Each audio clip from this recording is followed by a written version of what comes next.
Со предлог буџетот за 2015 година, владата на Никола Груевски продолжува да ги намалува средствата за потребите на одбраната и припадниците на армијата на Република Македонија. Оваа власт повеќе пари потроши за споменикот на камената фаланга, отколку за армијата на Република Македонија.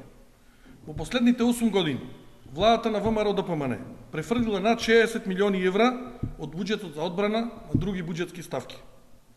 Со овие пари ќе се набавија униформи и војнички чизми кои што им се неопходни на војниците.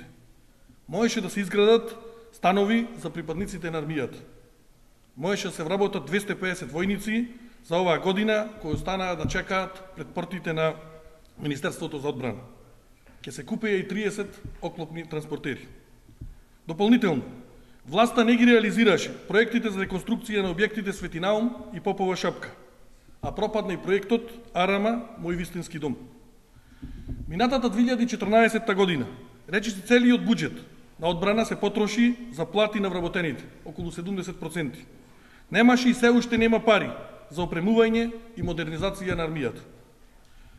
Ќе потсетиме дека со заклучокот од самитот на НАТО во септември се укажа дека минимум за одвојување на средства за одбраната треба да биде 2% од БДП, а од тие средства барем 20% да бидат за модернизација и опремување.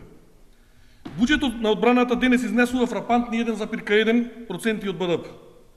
Ова го потврдува крајниот несериозен однос на власта кон армијата и кон припадниците на армијата на Република Македонија.